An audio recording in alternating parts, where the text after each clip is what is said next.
Hi there, in this video we're going to talk about how to answer CMI Unit 526, Task 2, AC 2.2. So we have the assignment brief on the left and our template on the right. We've just copied the guidance across as usual and given some examples. So let's take a look at the way this question is structured. It says evaluate. So evaluate means pros, cons and conclusion in this context. So what's good, what's not so good about three leadership styles and how they can be used in organisations. So how useful are they? How might they work and what's good or not so good about them. By doing this, it helps you just to kind of write about, so hopefully you've learned about leadership styles. We can talk about that more in a second. But once you need to sort of reflect on this again for yourself. So this is not about some other leader. Try and make this about you, your management and your leadership styles for this question. What are the pros and cons of the styles? But how do they kind of fit for you? How practically sort of useful are they?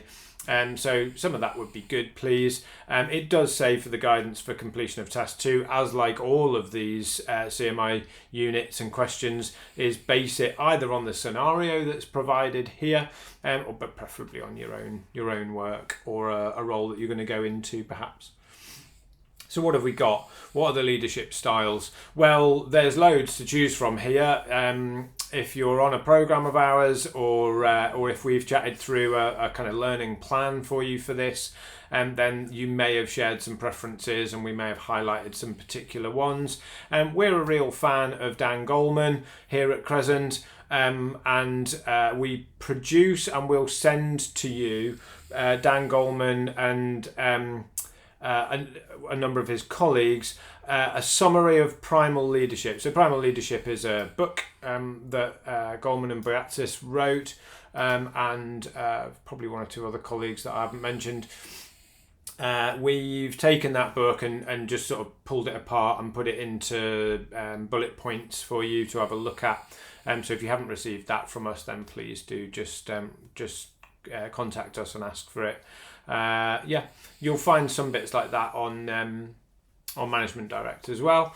So there's a number of styles there. I'm not going to go into the detail of that now, but they talk about resonant leadership, which is a really interesting idea. There's a couple of styles, the pace setting and the kind of commanding styles, that are going to be useful, but in limited amounts and in limited circumstances. So we could talk about those, but then there's a kind of scale of how kind of positively they impact or resonate with people, from visionary at the top and coaching through affiliative democratic down to the other two I just mentioned. So kind of having that structure right is really key. We've produced the handout. It's got the reference on it. It's got the table from most to least positive, and it's quite easy to sort of pull that apart. But if you'd rather write about situational leadership or situational leadership 2 or John C. Maxwell's 5 levels of leadership, or whatever you like really, go for it. Just choose the ones that work for you.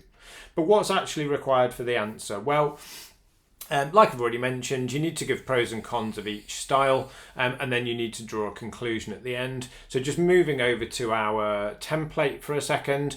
These are just examples. I've just chosen pace setting, democratic and coaching because they cover the range, a range of different styles quite well, and they are the sorts of things that you see in workplaces, all day, every day, basically. And they're very much kind of your personality coming out, unless you've really developed yourself as a leader where you've kind of got that conscious ability to flex your style and your approach and given a situation or conversation or whatever. So what have we got? What's the pros and cons of pace setting? How useful is that? When would you use it? And what are the limitations of it? All in the handout, as I say, so I'm not going to go too much into the detail. I might do a separate video on these. But Dan Goleman's got some fantastic guy, brilliant videos on YouTube. So there's lots of interesting resources. You don't have to read the book. Like I say, we've summarised it anyway. So there you go. Hope you find that useful. Yeah, page setting, pros, cons, democratic, for example, coaching, and then the conclusion would be really like a very brief summary of those. The word count is around 500 for AC 2.1 and AC 2.2, so you've got about sort of 150-ish words for each of these, so you're going to have to keep it fairly to the point. Please use your own concise and appropriate workplace examples. Great. Hope you found that useful. Thanks.